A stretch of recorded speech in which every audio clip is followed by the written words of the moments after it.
All right, looks like we're kind of leveled off. So again, welcome to Watershed Wednesday, Stormwater Management Basins, or BMPs.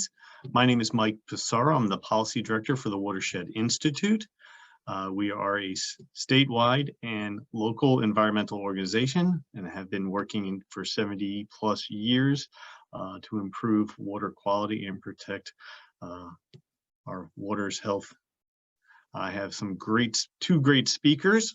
And I never can do their bios justice, but we have Dr. Clay Emerson from, again, Princeton Hydro. His job is to look at stormwater management, groundwater hydrology and modeling, watershed modeling.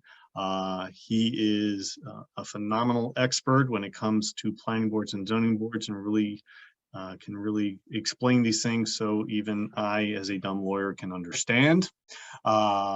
Mark Gallagher, also from Princeton Hydro. He's the vice president and founding principal. Mark is a wetlands guy. Again, an amazing expert, really explains things so people can understand, or at least I can. He works with wetlands projects, restoration, mitigation, reviewing of projects like the Penn East pipeline. He was instrumental in reviewing that. So there is a bunch of information talking about stormwater management basins.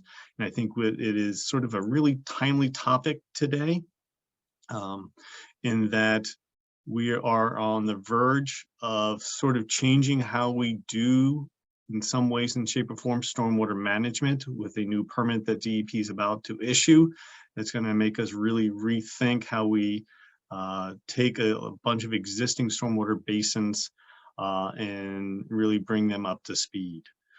So that is important. And I think this is, like I said, a timely topic. We have hundreds, if not thousands, of basins throughout New Jersey that were built before modern rules.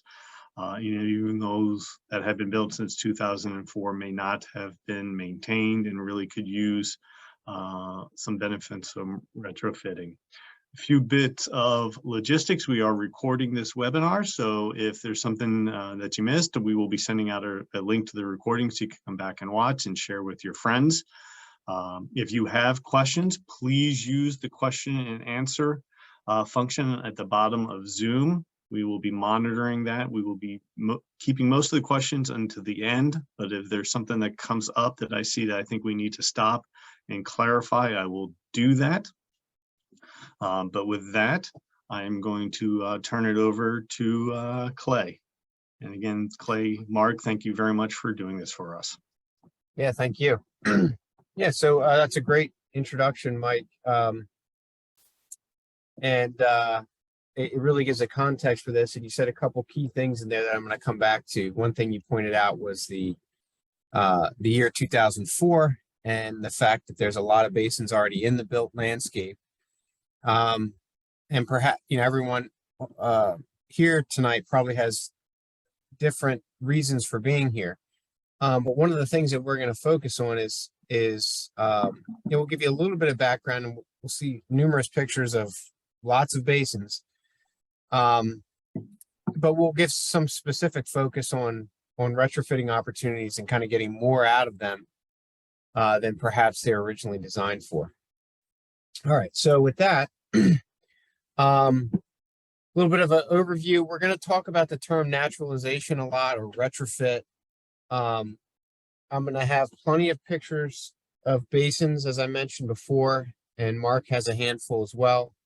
We'll try and show you the good, bad, and the ugly, how they change over time, what can be done about that, what can't be done about that. We'll have our fair share of example projects as well.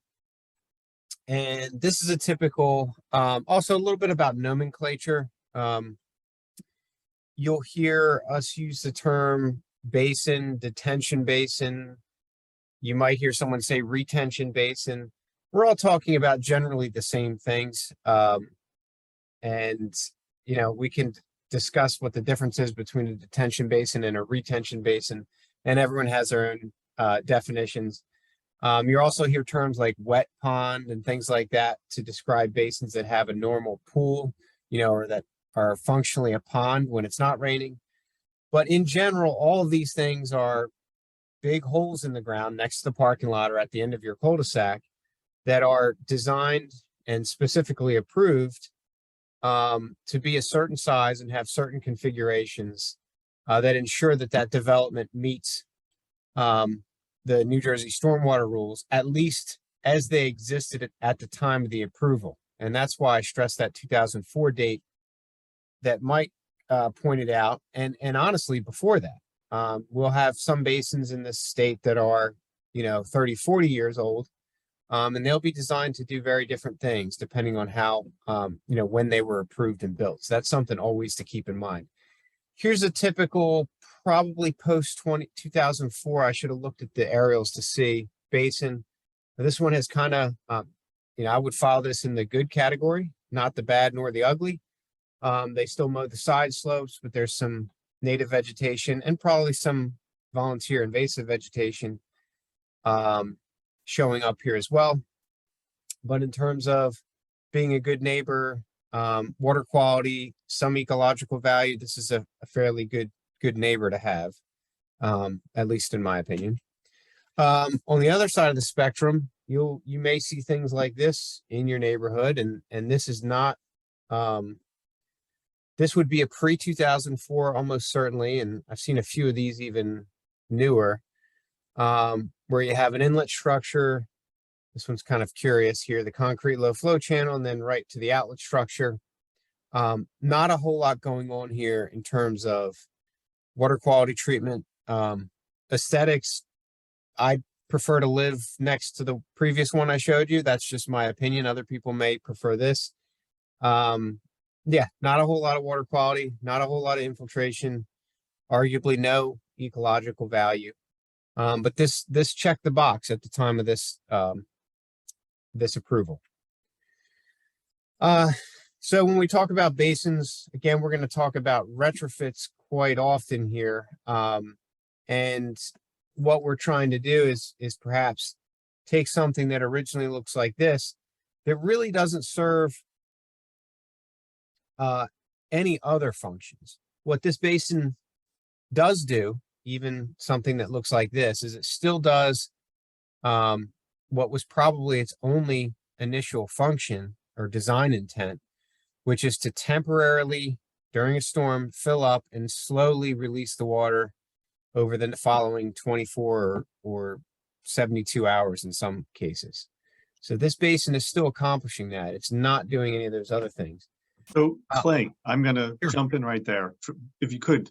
So those type of basins and the concrete low flow channel you see, my understanding, correct me if I'm wrong, is the smaller storms basically just run right through that system with very little delay. It's the bigger storms that would overtop the channel that get that sort of retention and trickle out.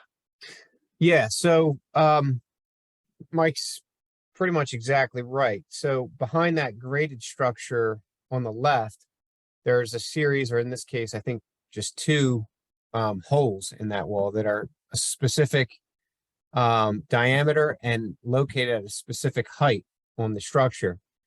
And when, in all likelihood, when this basin was built, the designer, frankly, probably didn't care or know or needed to worry about the common everyday storms, or what we call now the water quality storm events, the everyday type of storms. They probably just had the large storms in mind, and that was likely one of their only design criteria. So for an everyday storm, this basin functionally doesn't exist as far as downstream water quality is concerned. It just wasn't what it was designed for. So it's a good point. And keep in mind, I don't remember the exact numbers, but it's something on the order of 95 or more % of the rainfall we receive occurs in these 0 to 1 inch storms, right? A typical rainy day is a ½ an inch, a ¼ inch, a 1/10 of an inch, so most of the rain we get, the majority of our hydrologic cycle, are these everyday storm events that a lot of these basins really don't do anything for. Okay, so Here's a couple more examples of basins, and I'm going to come back to this one in the bottom. But when we talk about a retrofit, we see those same elements in this picture on the top right. Let's see if I can get, there's the outlet structure here, you know, it usually just looks like a concrete box structure of some sort. And there's different inflow pipes, which you can see this is kind of maintained as more of a native vegetation bottom. Perhaps it's mowed once a year or maybe just once every couple years. And that really depends on the maintenance that's being done. Retrofits, on the other hand, we could take a standard basin that might look something like this one that I used as the, you know, I guess on the other end of the spectrum, the bad and the ugly, and really turn it upside down and turn it into something a lot more desirable. And I'll show that example project later. So I've already hit on this. Most of the existing basins in our landscape, and I would correct that to say almost all of them pre-2004 were likely just targeted. There were some initial water quality design intent, but a lot of them in the mid-Atlantic area, not just New Jersey, were really just focused on peak flow control. So, and this is another pretty gratuitous example. You can't tell the size of this outlet structure, but that structure there is over 10 feet tall and about 15 or 20 feet above the water surface in this wet pond or retention pond, someone might call this. So the scale of this doesn't really come through. But yeah, their sole function is just based on really two things that you can see in this photo. The size of the basin, how much water it can hold when a storm comes, how much can it fill up, and the configuration of this box structure here. That's really all there was to it. And you can see this is another, you know, poor example. It's mowed to the water's edge, although you can't see it here. This particular basin has a huge Canada geese problem, and it's perfect habitat for them. You know, they wander around, mow the grass, and do what geese do. And it's a real problem in terms of nutrient introduction to the water. And you can see the erosion and things happening here. So not what you necessarily want to see. But if we think about these basins in the landscape, you know, it may just be a turf grass basin at the end of your cul-de-sac, like I mentioned. But if you stop and think about what's really going on there, it's really a kind of a unique landscape. And sometimes that uniqueness, which I'll describe in a second here, will give you the land and the vegetation will take on a very different appearance than what you're used to. And, you know, we get 40 to 50 inches of rainfall in an average year, whenever one of those happens again. But if you have all that pavement and all the downspouts and driveways or parking lots, rooftops, so on and so forth, directed to this basin, that's a relatively small footprint, that land surface and it really gets, you know, 10 times as much rainfall. It may get 400 or 800 inches of rain a year, because not only does it still get the 40 or 50 inches from the sky, it's also got all this other area feeding into it. And yes, it has an outlet structure, and so it's not an apples to apples comparison. But there are some very different things going on here, and that may explain some of the weird observations that you have, like this one, where, you know, even after being constructed a few years later, it looks like a moonscape in the top photo. And I went back to the same basin 12 years later, and it really still looks kind of like an alien landscape to a certain extent. And this has to do with the altered hydrology and then also the compaction that often occurs during the initial construction. I have a few pictures here that I think are interesting. And what these pictures are, they're photos of the same detention basins taken from roughly the same angles, roughly 12 years apart in the growing season. to see how some of these basins change, either on their own or when we have something to do with it. So this particular basin was intentionally naturalized, really just allowed to grow. I think some plugs were put in. Can't see some of the species in here, but it went from being mowed, ready for game day, so to speak, on the left, to a more natural setting. This was at an educational, small private school, actually. And I think they looped this in with some education, but you had something that was really designed just for that peak flow control that was now providing, at a minimum, an educational opportunity for the students at the school, but also increased evapotranspiration, likely increased infiltration due to the plants and the roots that they have that Mark will talk about later. And in this particular watershed, temperature is really a big issue. So if I'm a trout and I live downstream of this basin, I'm going to prefer the situation on the right, when that ponded water is really going to be largely shaded by the full-grown vegetation, especially in the midst of the growing season when temperatures kind of peak in the stream. So definitely some benefits to the photo on the right. So again, there's a lot of things that we can accomplish, even in some of these bad example basins. We can improve the water quality that they provide. In some cases, we can actually make them protect downstream property more than their original design intended by physically increasing the size of the basin or modifying that outlet structure. This can come with reduced O&M costs. I mean, especially if you're mowing a 2-acre basin, once every week or 2 weeks in the growing season. The aesthetics are certainly different, improved in most people's opinion, although, we do butt up against people who prefer the mode look.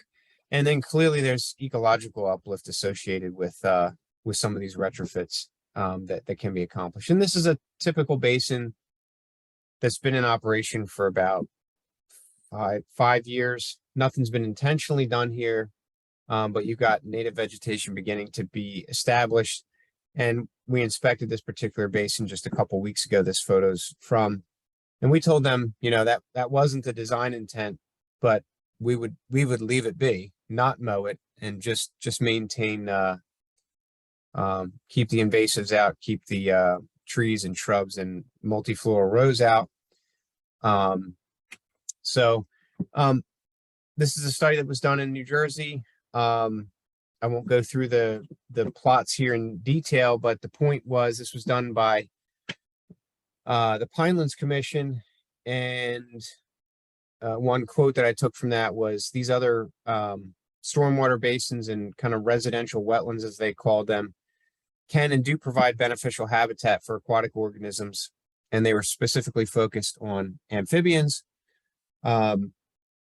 And it says, I like this part of the quote, in fragmented environments where water is scarce and habitat is limited, because in the built environment, especially in a state like New Jersey, sometimes these stormwater basins in particular communities are the only thing that's left, that's semi-open space that may butt up against a stream corridor or something else. So it's a very fragmented environment. Sometimes these can provide very valuable habitat.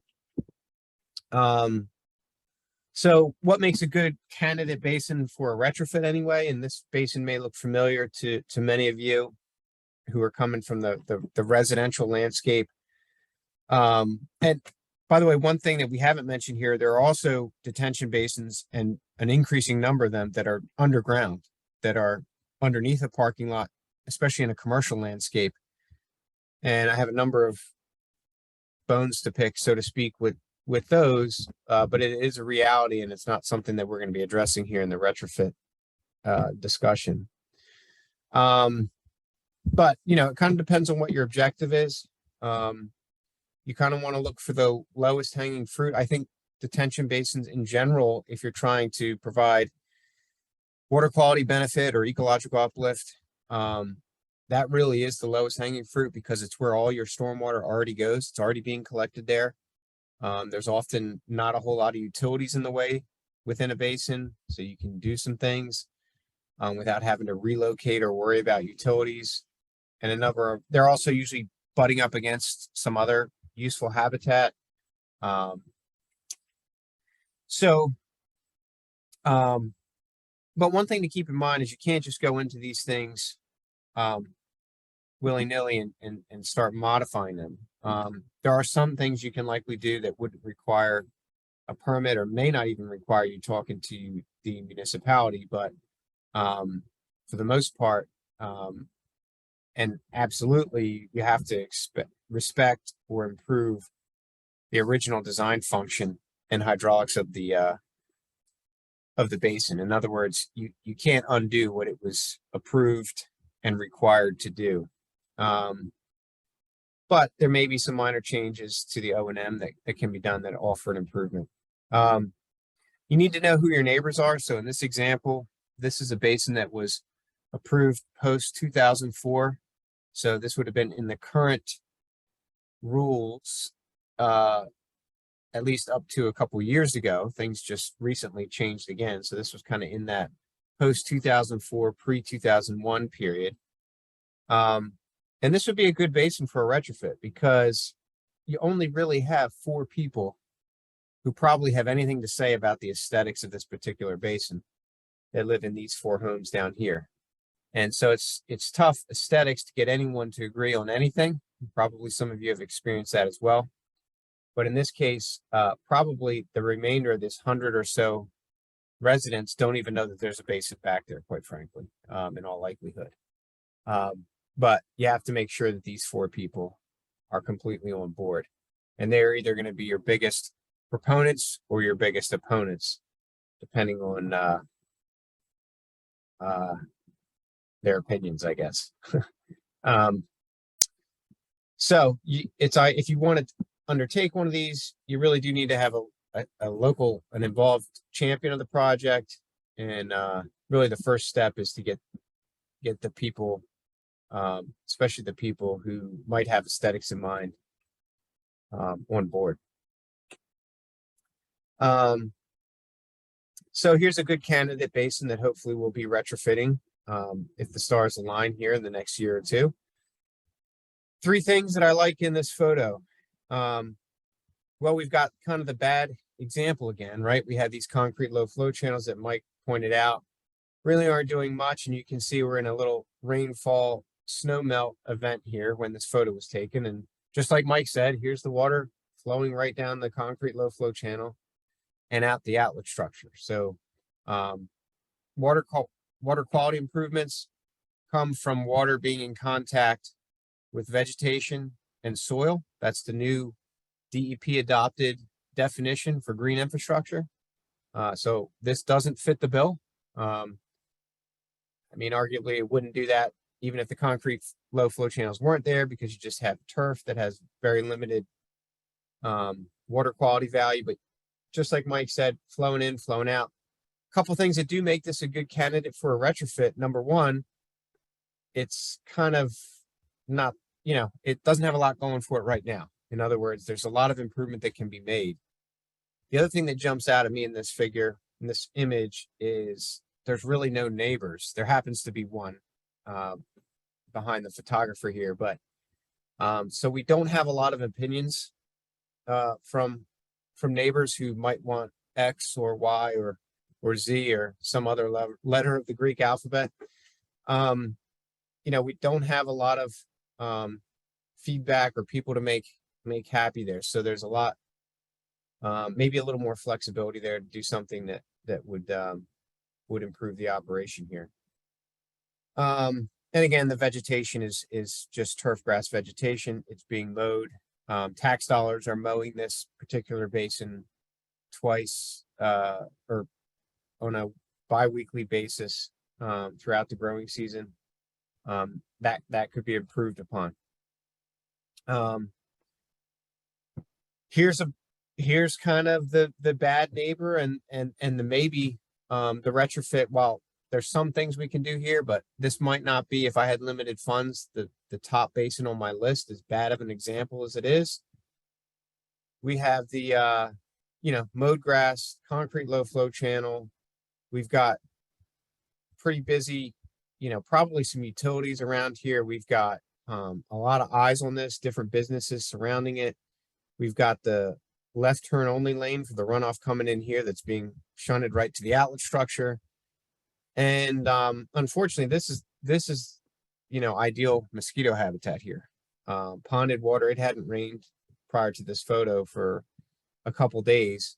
You've got ponded water, shaded ponded water, no vegetation, no supporting ecology here to keep mosquito larvae in check, no dragonfly larvae, no amphibians. Just a really ideal place to raise mosquitoes, in my opinion. But not the best candidate for a retrofit, as bad of an example as it is, and might not be the first on my list just because of the surrounding area there. Almost every presentation I give, I have this slide in there if we're talking about green infrastructure, because this is just a single growing season, typical rain garden. And you see, I forget what it was, monthly photos through the growing season kind of thing, cycling through here. And if you have this much activity happening in the vegetation above the ground, you can imagine kind of what's going on below the ground. And this is getting, in this case, about 500 inches of rain because of that additional drainage area a year. And the soil and the vegetation is selected in a manner that not only can tolerate that, but can actually thrive.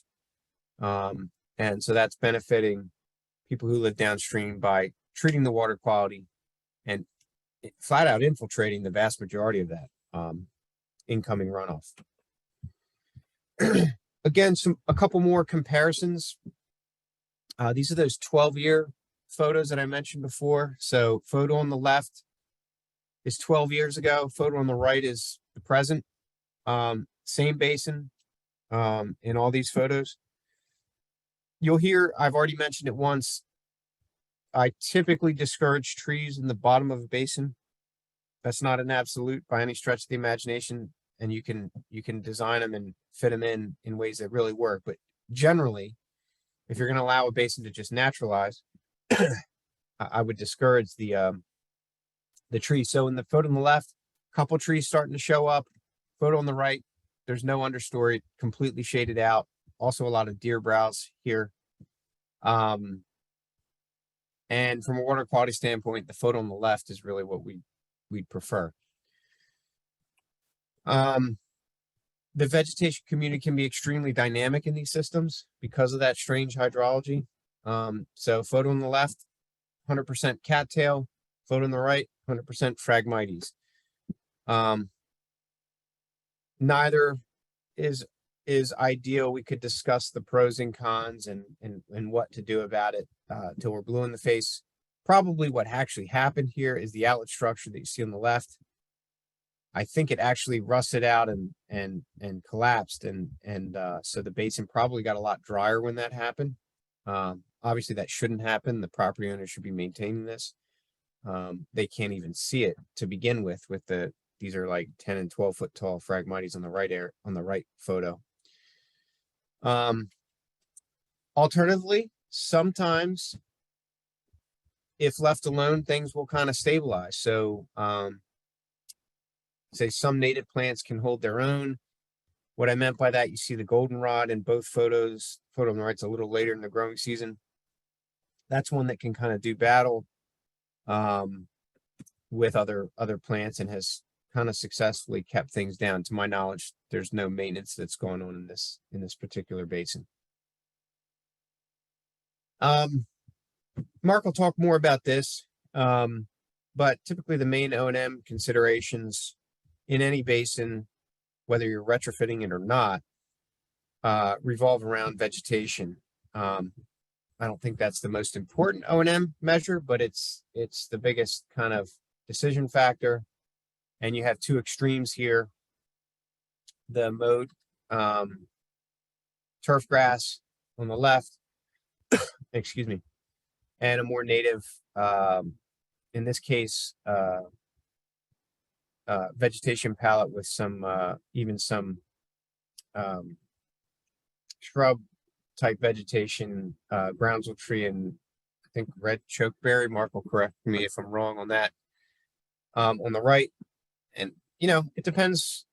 That's a preference. Another question is tolerance for invasives, and kind of to establish a mowing frequency, or maybe there is no mowing frequency and you just periodically spot, treat, or remove woody vegetation if it's not desired.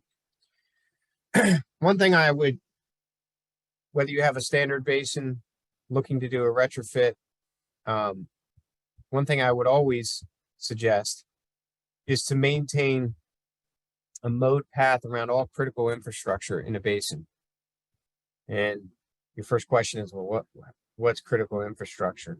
That outlet structure, and this is a basin that was intentionally not mowed on the bottom, and this is going back some time. This is a pretty good example. It was maintained, I think, originally per design as a meadow vegetation bottom, but you see they've continued to mow, and they even went as far as painting the outlet structure green. I don't think that automatically makes it green infrastructure, but I guess technically it is green infrastructure. But you see they've intentionally mowed around this, and that's a really good thing, because you cannot maintain what you cannot see. You don't know if something's going wrong with it. This photo was taken just days after a really large storm event. You could see all the rack material that showed up on the top of the outlet structure. Another thing to point out here is that they're mowing the berm around the perimeter of the basin, especially on the downstream side where it's functionally a dam, because you want to make sure that you don't have groundhogs burrowing in that could compromise the structural integrity of that impounding berm. And Clay, I'm going to jump in. Sorry.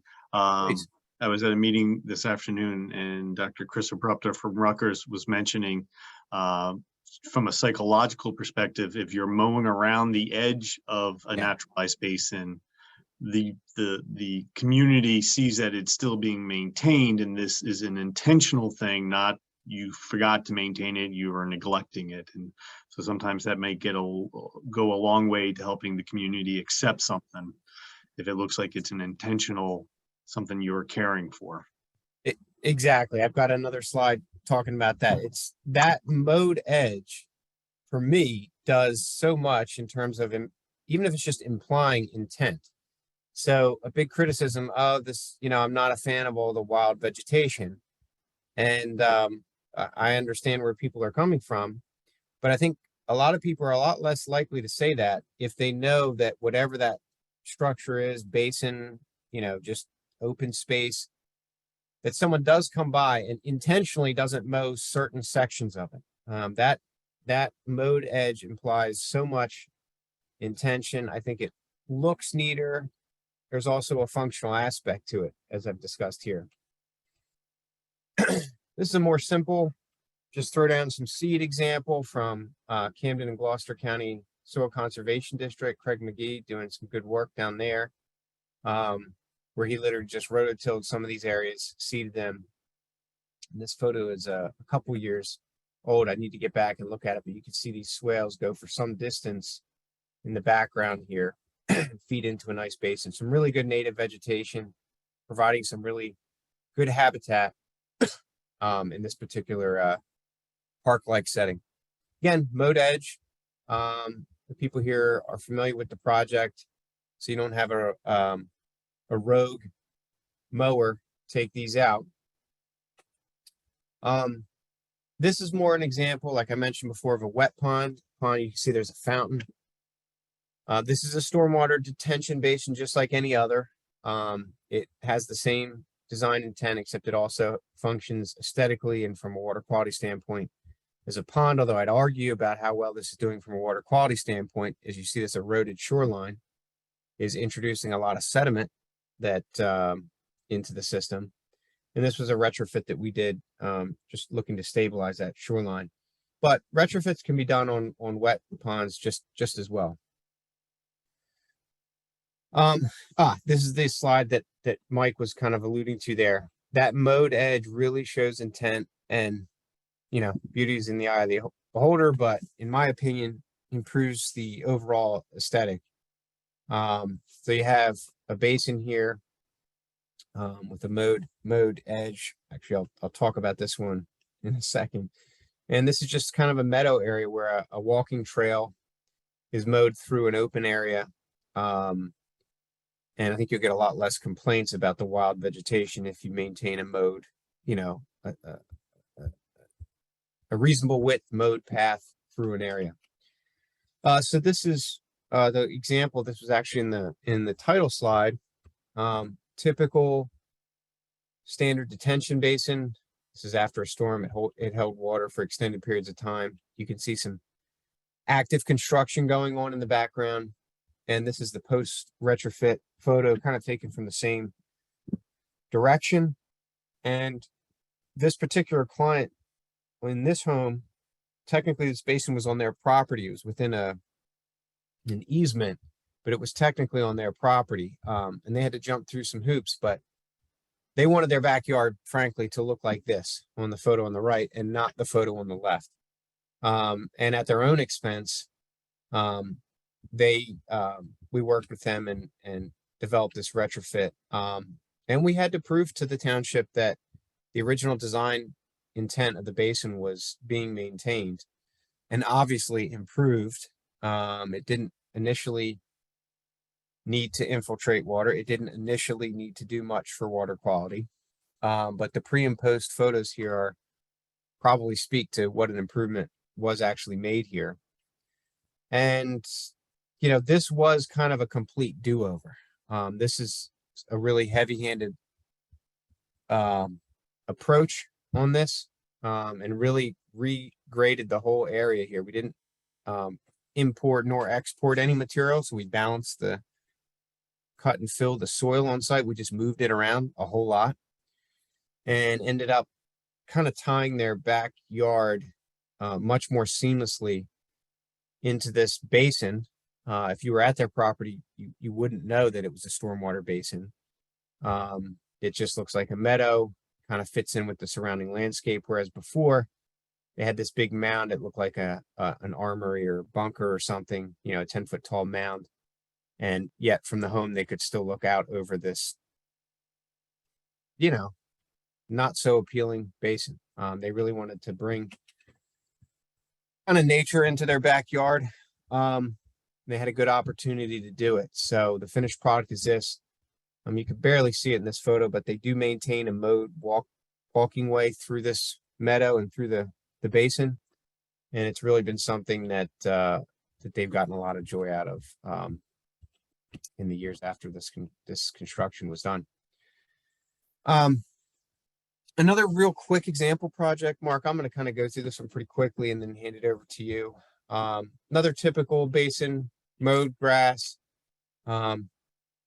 After rainfall events, water would sit around. The grass wasn't in the best of condition. It wasn't something you could even walk across without kind of getting your feet wet, regardless of when it rained last. It was kind of chronically wet.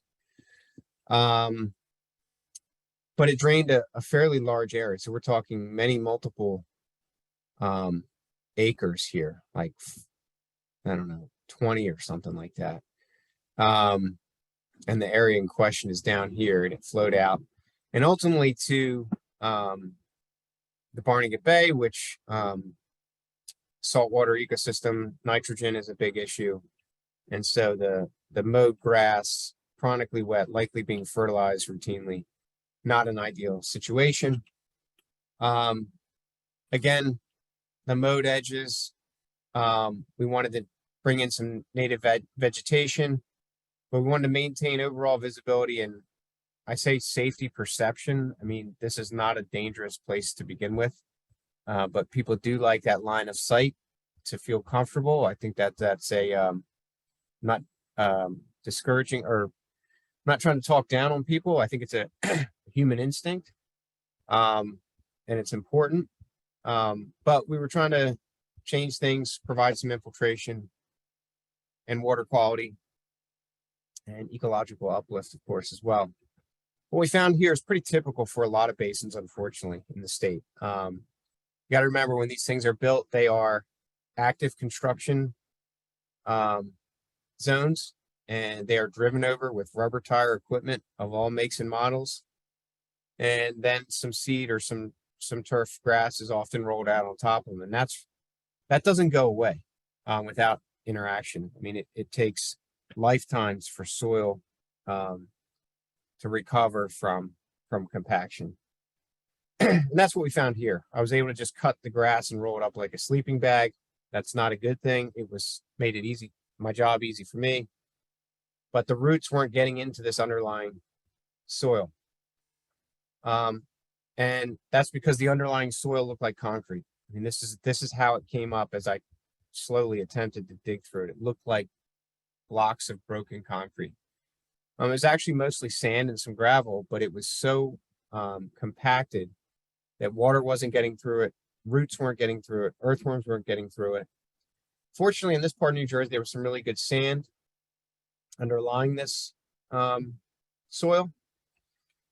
So we designed a retrofit, not a particularly heavy-handed approach, actually relatively inexpensive, didn't move a lot of material, just mixed the soil in place, brought some leaf compost, and then kept all the equipment off of it as soon as we were done.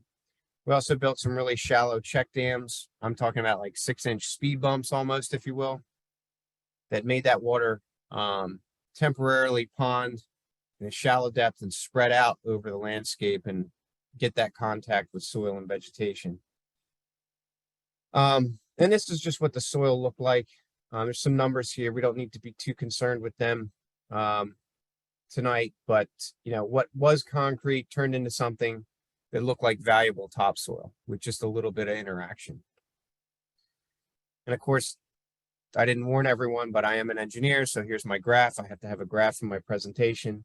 Again, just showing that we took that really what looked like concrete and mixed it with the underlying sand and ended up with something that had a good mixture of sand and also had some silt and clay and some organic matter that looked nice and dark like this, that can grow plants and infiltrate stormwater. We put up some signs, seeded and did plug planting that you can see going in there. First year starting to come together. Again, notice the mowed edge. And what we're left with is something that aesthetically is certainly a big change, improvement in most of the residents' eyes, and functionally is no comparison to what was there. So with that, I'll hand it over to Mark. There you go. All right, Clay, you're going to move my slides? I suppose I will. Okay. Hello, everybody. Now we're going to talk about how to go from a traditional stormwater basin into something that functions and looks much more natural. So the basin on the upper left is one very similar to several that Clay had presented before, and this one's actually in Pennsylvania. So those kind of basins aren't limited to New Jersey. They're actually quite common throughout the country. Whereas on the bottom, and go ahead, Clay, that's fine. And this photo shows is that was a stormwater basin designed to function with a lot of natural features. Clay? So this is an example of how stormwater could be managed. Now, this was not a retrofit. It was designed to function as a floodplain, but it is nonetheless a stormwater basin. And it really was a marriage of restoration ecology and stormwater engineering. But this basin was designed to really focus on nutrient reduction and runoff volume control, as well as to establish natural habitat. Go ahead, Clay. So the keys to a lot of these basins and the retrofits is, as I was saying, to meld ecological habitat restoration design strategies, principles, approaches, whatever, in with stormwater design. And in a lot of the retrofits, you need to understand the constraints that the basin offers, as well as the opportunities that it could also offer. Okay. But one of the simple ways to look at this is if you want to improve a basin, there's some really standard functions, and they're just natural functions. Sedimentation. And Clay gave a number of examples. Just stop mowing in a maintained lawn basin just so the vegetation's higher will increase sedimentation. It will just foster settling, and it really is related to the second one, filtration. As you create resistance to the water that flows through the basin, you're going to foster sedimentation. And again, that could just be stopping mowing in a basin. And I know the town I live in Pennsylvania, once they figured out they spent $125,000 a year mowing basins, they naturalized the number of their basins. It was not a difficult issue to convince them that it would be a big cost savings. And now they mow their basins once a year instead of every 2 weeks. Biological uptake. And that essentially is, plants taking up water. So you create a moist environment, there will be uptake. Recharge.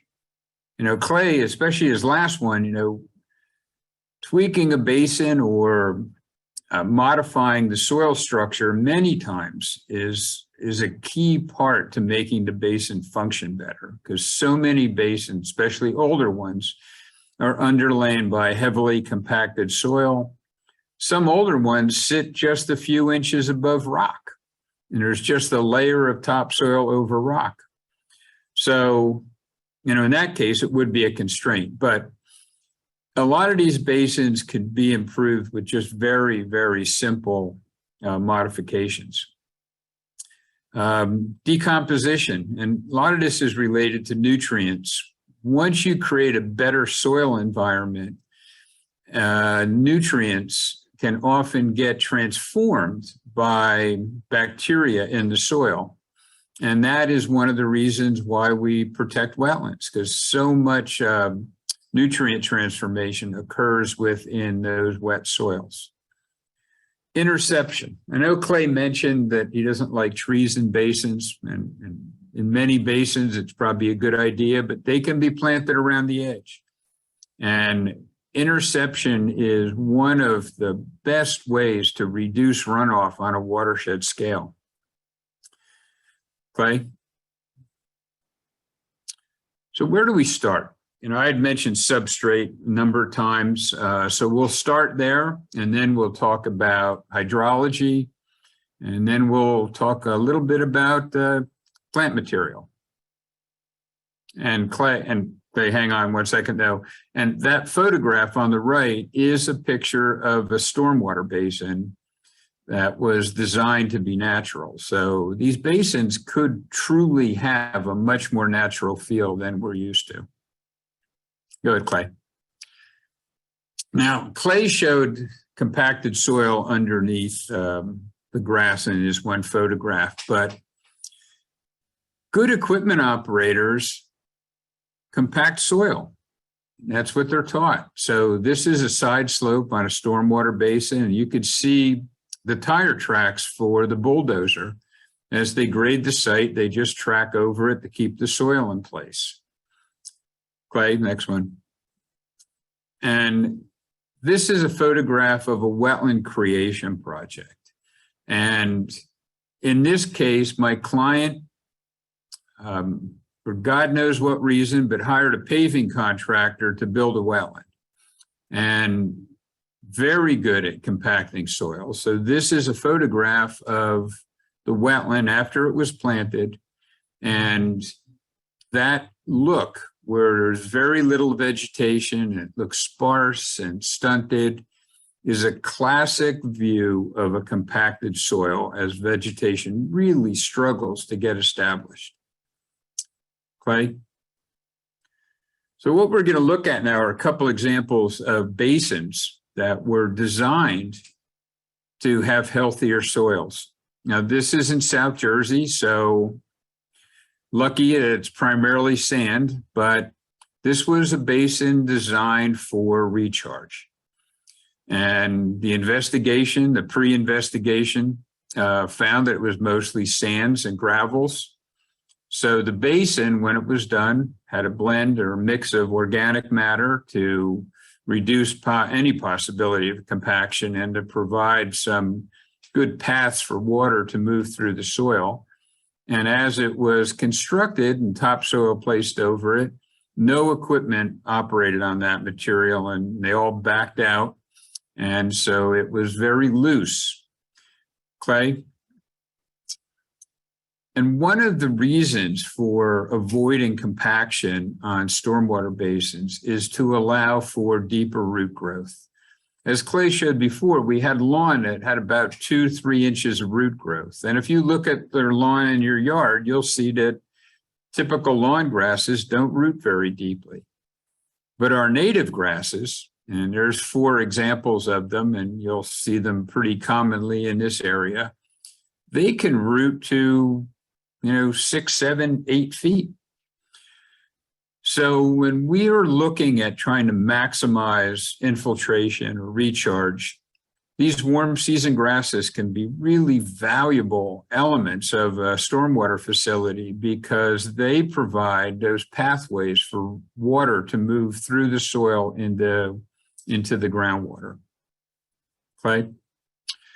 So I'm going to give some examples of restoration sites that show why melding, our restoration or habitat creation approach in stormwater management actually does make sense. And when you think about it from a green infrastructure perspective, that even makes more sense because all green infrastructure is an engineering approach that relies on natural functions to improve how stormwater basins work. So understanding natural functions is an important element for establishing more natural green infrastructure.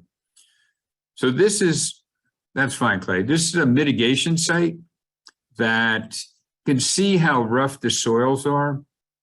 So after they were graded, they were deep tilled and organic matter mixed in with them. And unlike that photograph I showed where after it was planted on a compacted soil, the vegetation didn't do very much. Well, this is a site that after a year, you can see the vegetation on the right, almost complete coverage in essentially after one growing season. So creating a suitable substrate is really important for getting a native plant community established. Go ahead, Clay. This is just another example. It's a floodplain project just outside of Flemington. And if you have the opportunity to work on retrofitting a basin, one of the things that I tend to do is ask the contractor for their worst equipment operator. And they're going to ask you why. And you're going to say, because I don't want it really smooth. I don't want it compacted. And you're going to be able to go over all the objectives of your project. So in this case, the poor contractor called me thinking he did the worst job he ever did. And quite frankly, it was exactly what we wanted. So you can see how rough it is, how there's a lot of, as DEP loves to call, a lot of nooks and crannies, like on an English muffin. And all those little subtle landscape features hold water. And in this case, our goal was to hold water. And in many cases with like a stormwater retrofit, holding a little bit of water is a good thing. It helps create better species richness and the water never leaves the basin. Go ahead, Clay. And this is, again, that same site a year later. And all it really is, I'm trying to show here, is establishing that good, loose, uncompacted substrate will foster your plant growth to create a much more natural feel to your stormwater basin. Go ahead, Clay. Okay, so what should I plant? One of the values of where we are at this point in time is we have a lot of native plant nurseries. So we have a lot of opportunity to create some interesting basins. Clay, go ahead. But understanding the constraints of a basin is really important. And one of the biggest constraints with older stormwater basins, like the one photographed, is that they tend to be deep holes in the ground, and the hydrology will govern the richness of the plant community that's possible. So typically those small basins, or doesn't even have to be small, but basins that tend to be deep and steeply sided, and that when it rains, they get a pretty deep water in them. You have to view that type of hydrology as a stress on a plant community. So when you have a stressful environment based on frequent flooding at depth, it's not very suitable for a lot of plants. So it's no surprise when we see a lot of these stormwater basins dominated by either cattail or Phragmites. And that's because those two species are probably two of the most tolerant species that we have in that colonize stormwater basins. So if you want something that's more diverse, species rich, it's important to have a basin that doesn't flood as deeply and floods in a more natural pattern. So a lot of the really small, deep basins tend to have that hydrology that's not very suitable for a diverse plant community. Go ahead, Clay. Now this is actually in my town in Pennsylvania. That this was a basin that was simple. They removed concrete low flow channels. They rototilled the soils. They seeded the basins, but for the most part, they didn't do that much. So the basins responded based on how wet they were. So in this basin, about half of it came back in cattail, just because it was very wet. And as Clay's saying, that you could see it's a mowed side slope. Cattail in this case wasn't due to the high frequency and deep flooding. It was just a very wet part of the basin, and cattail got established, and it tends to overtake pretty much any wetland plant in the right environment. Go ahead, Clay. And this is another one of the basins in the town, the same approach. Removed the concrete low flow channel, rototilled the soils, put a seed mix in, and this one's much more natural looking and has a much more diverse community and is not as wet as the other basin. So I'm showing these because these are very simple approaches to have a very natural looking basin with not a lot of effort. Now, in this case, they did plant a lot more woody plants along the edge. So the woody plants weren't planted within the basin, but planted along the edge. So it has a nice wooded buffer to separate it from the surrounding lawn areas. Go ahead, Clay. And this goes back to the basin that I showed you in the very beginning. That was designed to be natural. So it has a lot more gentle side slopes. It was designed to function or mimic a floodplain. So when there's a heavy rain event, water will flow through a series of channels. And when it reaches a certain elevation, will go out into this man-made floodplain. And then the side slopes are planted in warm season grasses and trees. There's a couple areas that are a little higher than the wet part of the floodplain that are planted in warm season grasses. So when the water's high enough, we'll also get some infiltration. Go ahead, Clay. And this is a little bit more contrived basin, but I'm showing this because it shows how we could mesh some different functions within a stormwater basin. So the browner areas with the taller vegetation, it's a swale that starts right here, just right of center on the photograph. And then that swale carries water down to a berm with a control structure. And then there's a swale that runs along the up gradient side of the berm. So when it rains, water moves through that densely vegetated swale, reaches the berm, backs up, and when it gets high enough, it will flow into the next cell. So you can see just below it, there's another swale of cattail, and then it looks like a T. And then below it is a wet pond. So what this was designed for with the cattail is it fosters a lot of filtration, really reduces the sediment getting to the wet pond at the bottom. Nutrients stay in the upper cells before it even gets to the wet pond. And then the areas to the right and the left of the cattail are planted in warm season grasses. So during higher events, water will sit in there and be allowed a chance to infiltrate.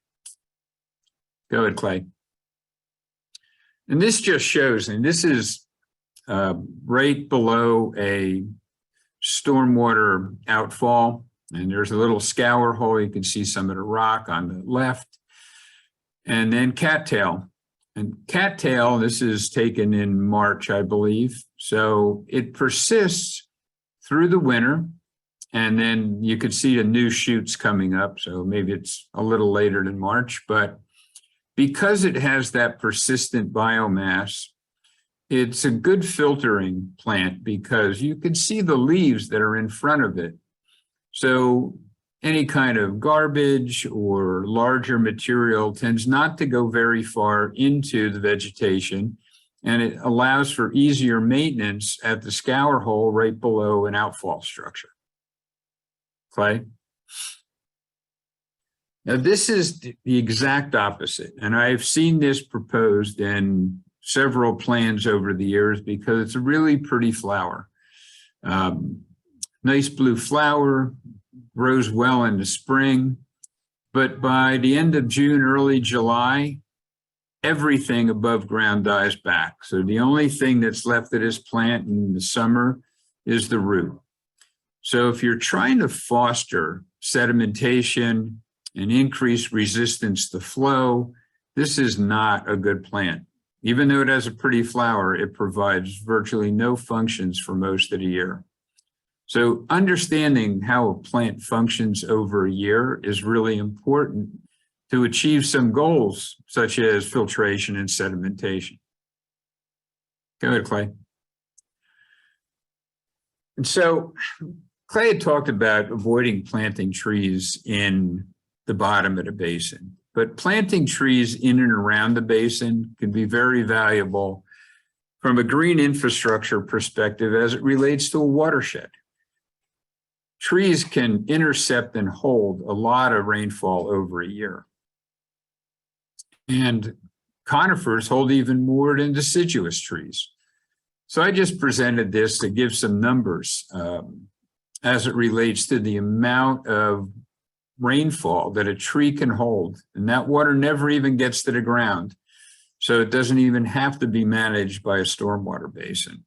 And seeing our streams really get beat up because of excess stormwater volume in channels after storm events, reducing the amount of water that gets to a stream has a very important role in just our overall more natural green infrastructure.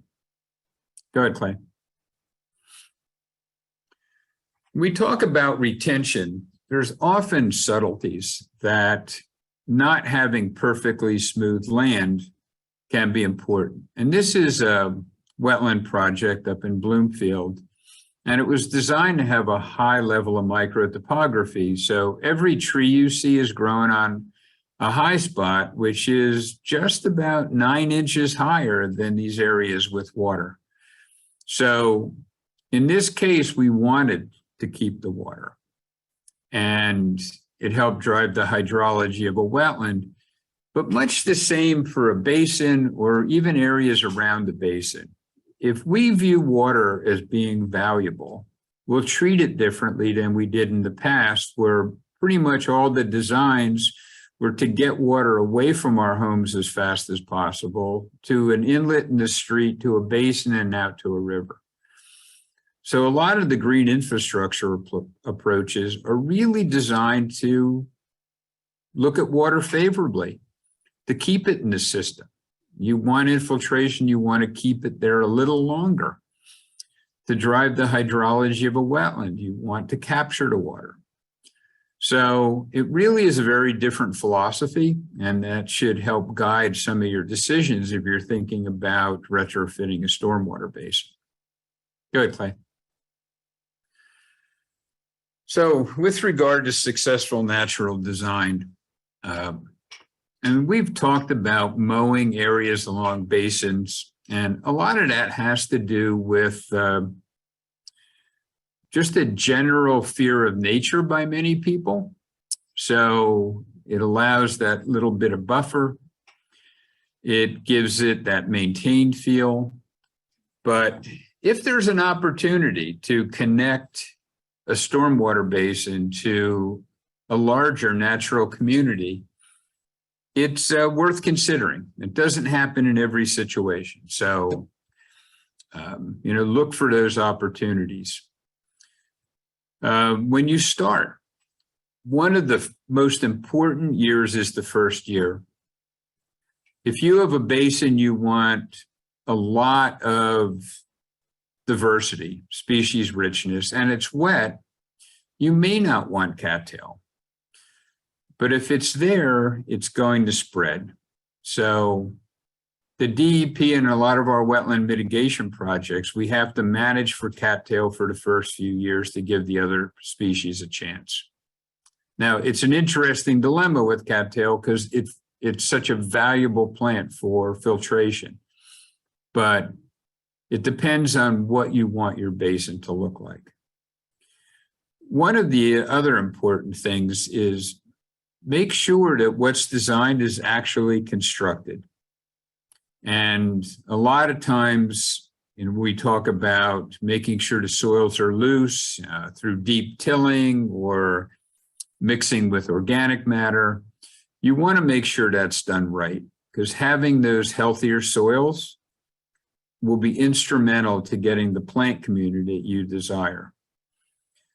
Please avoid planting non-native species such as yellow iris and purple loosestrife. It's likely they may show up on their own, so just don't encourage them by planting more. Go ahead, Clay.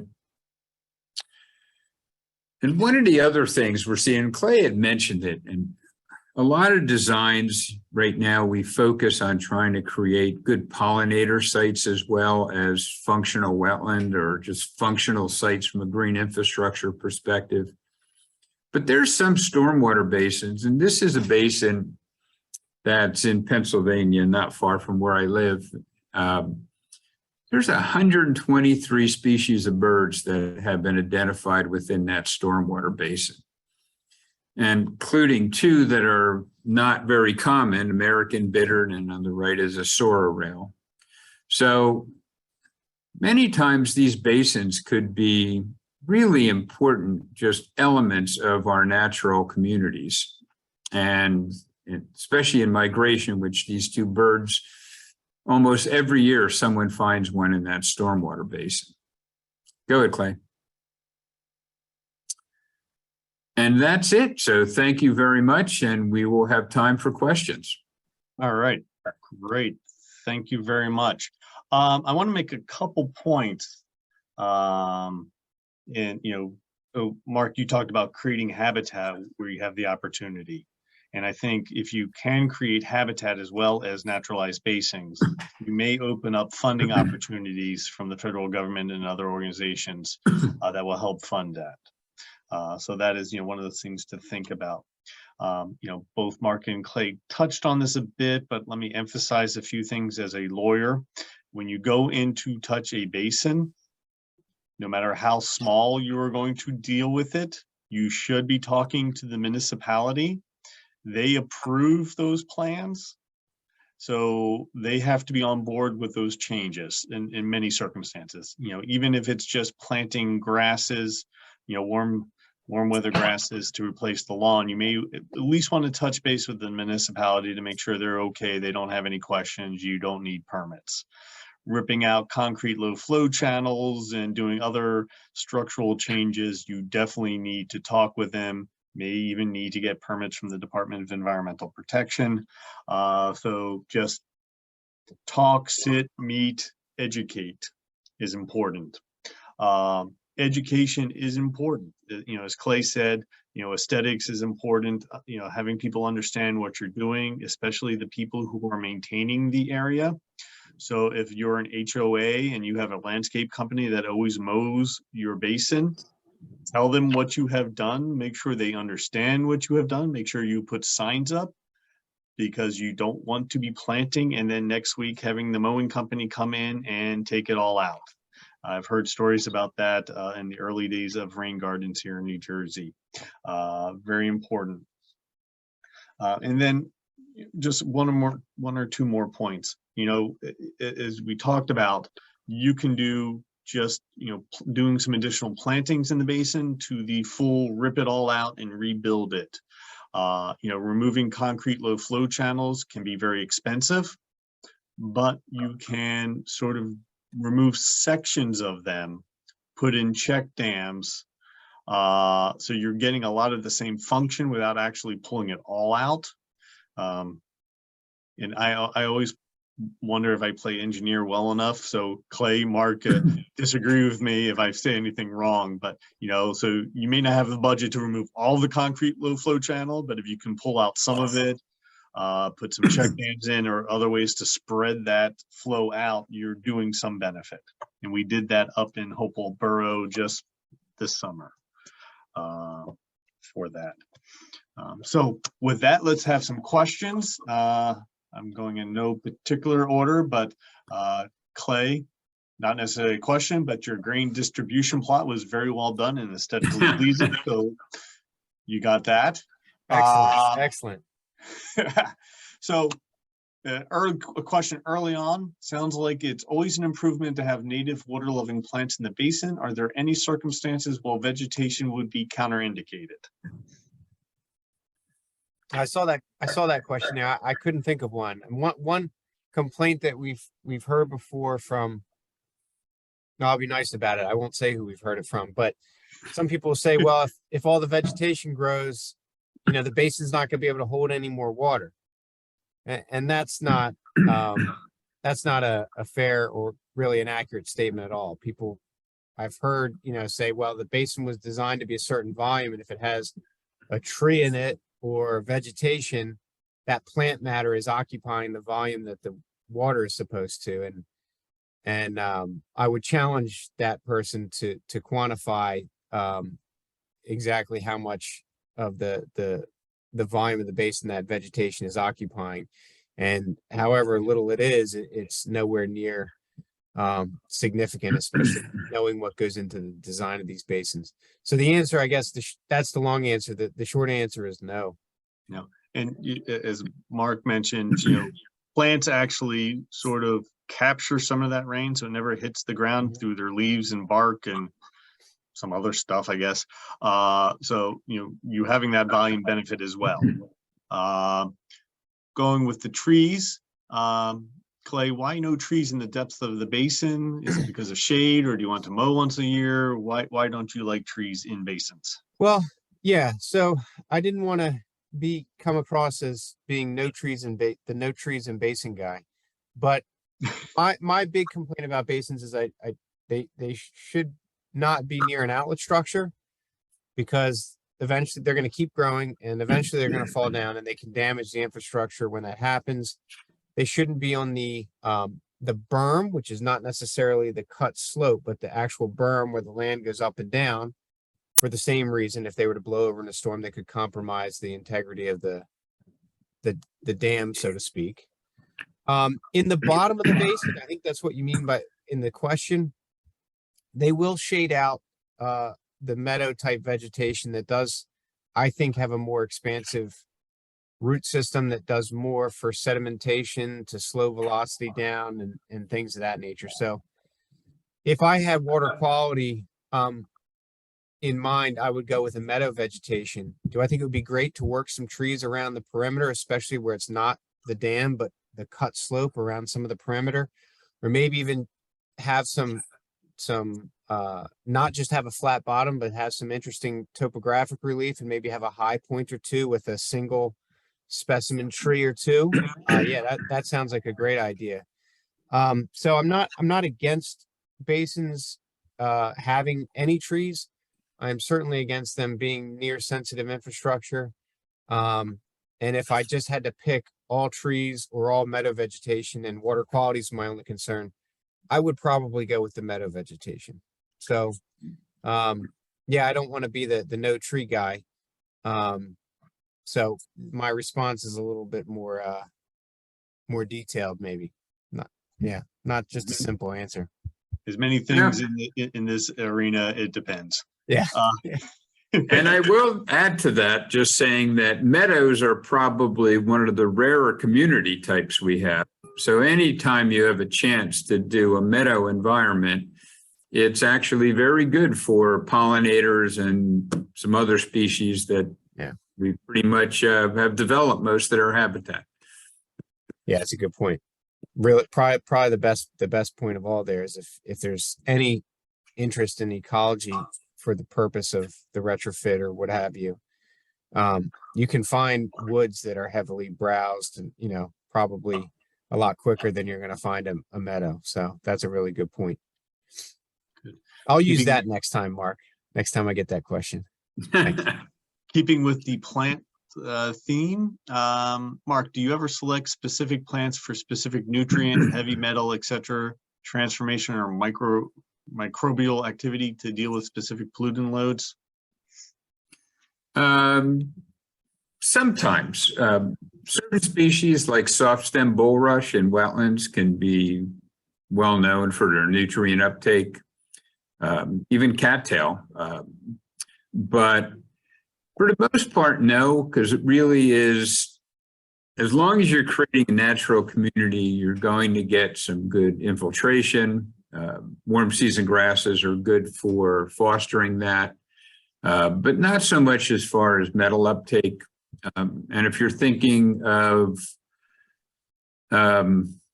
like certain plants like mustards that they often use for uptake or metals on contaminated sites, I mean, they have to be taken out once a year just to take the metals out of the system. So we really try to just create a more natural system and kind of, again, link, what we're doing in the basin with some natural analog to just maximize just the values that that community will provide to the basin.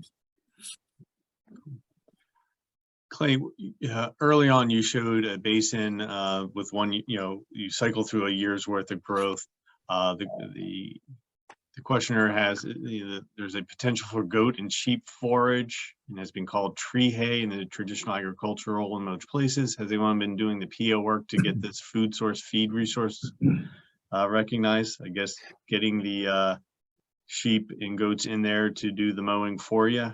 Yeah, no, I have not come across that. I've run into the goat folks from the solar panel world, but never the stormwater basin, whether it be to fence in the basin and let them do the once a year mowing. I guess that would have to occur in the late growing season, early fall or something, as opposed to the spring, but I don't know my goats. Or harvested and brought to them. I haven't heard of either of those. Cutting it is one thing, picking it up and moving it is another from a cost standpoint. So often it's cut and left to slowly incorporate into the soil. But yeah, it's an interesting question. All right. This is always a perennial question. Can there be a drowning danger from a basin that fills with water? Yeah, I'll take that one, Mark. Yeah, absolutely. There are some safety precautions built into the design of any approved basin that deals with side slopes. Fencing, I don't think comes from the state. I think local municipalities may have an opinion to fence or not to fence.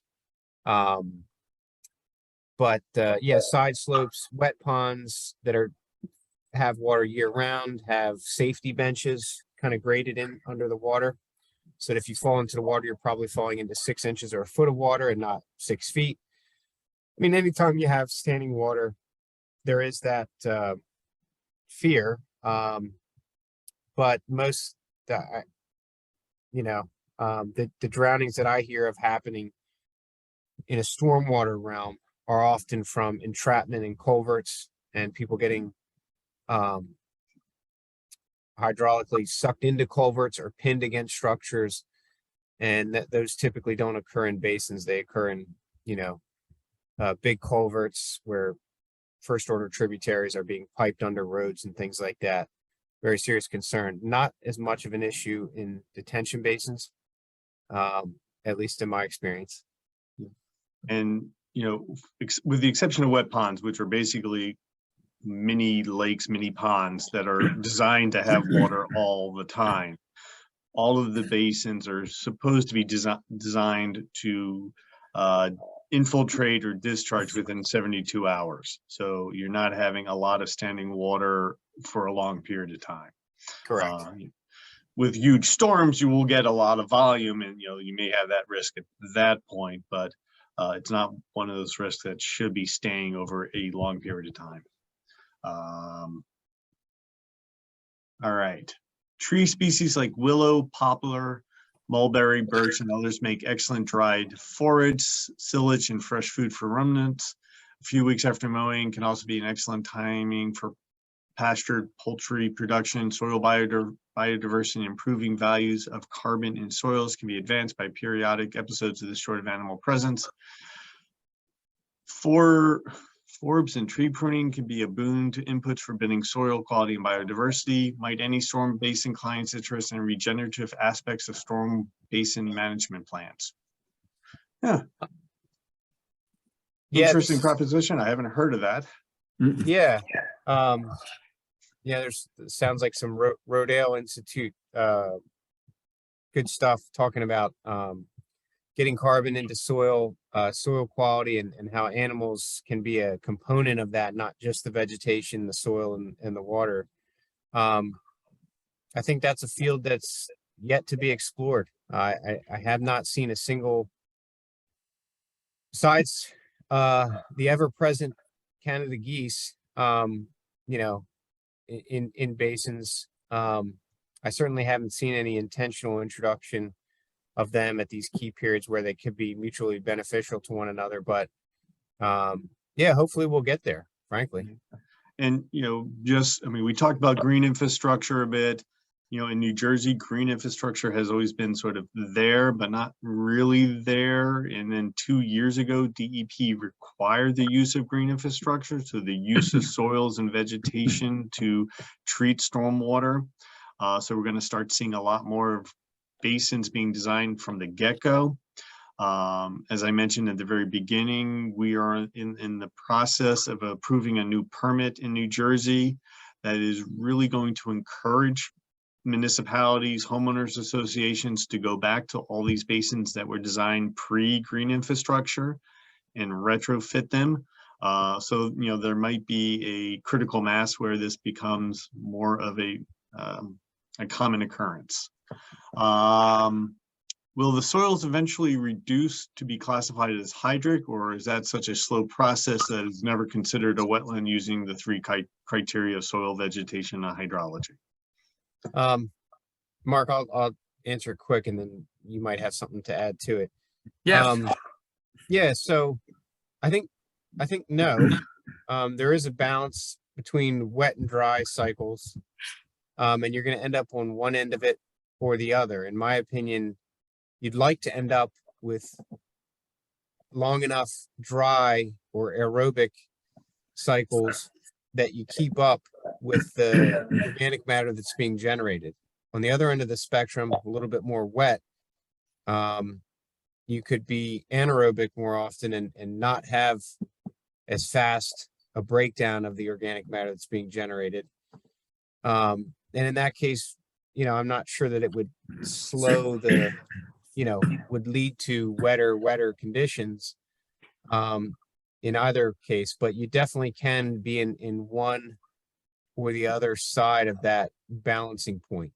And ideally, you're on the dry side with those periods of aerobic or oxygen present and the faster biodegradation of the organic matter that you're generating. Mark, what do you say? It's all about the hydrology of your basin. So like Clay said, that if it's a dry basin that you convert to a meadow, it still can't have standing water after 72 hours. But some of your retrofits, you might start with a basin that already has all the elements to create a wetland. And some of them might be deceiving. It might be compacted soil, so it looks wetter than it truly will be. But those basins that were excavated deep enough that are in the groundwater, you will already have a wetland hydrology there. So your hydric soil development will proceed once the soils are worked well enough to have a healthier soil environment. But to satisfy the federal definition of a hydric soil, it's just having a water table within 1 foot of the soil surface for 2 weeks during the growing season. So there are some basins, like the photographs I showed, that we designed it to satisfy that criteria. All right. And then the last question of the night, unless anyone gets one in under the wire, are you aware of anyone offering an on-site consultation for these kinds of retrofits? Yeah, Mark, you can take it. Sure. I'm sure there's lots of people that would love to help with any kind of stormwater basin retrofit, including us. So yeah, you have our email addresses Yep. right there. Feel free to call Clay. No, we'd love to hear what you have going on. Yeah, absolutely. Yeah, you guys are going to be very, very busy, I think, in the next couple of years as this happens. As we all are recovering and remembering Ida, coming up on the anniversary of Sandy and Irene. These are issues that we are grappling with. Retrofitting is not going to, in and of itself, stop flooding from Ida, but may help reduce the volumes and will help with those smaller storms. As Clay said, most of those small storms go through those concrete low flow channels and never see any infiltration, filtration, or treatment. Those things are a thing of the past. We should not be seeing those in any new basins at all, hopefully, and because we are required to green infrastructure. So with that, Clay and Mark, thank you very, very much. For all of our attendees, thank you for tuning in and listening and learning, hopefully. We will be sending out a link to the recording of this, as well as copies of the presentations in a week or two. And then we will be back on the 3rd Wednesday of October for another Watershed Wednesday. So stay tuned for information about that. And with that, again, Mark, Clay, and everyone online, thank you very much and good night. Thank you. Thank you. Bye now. Bye.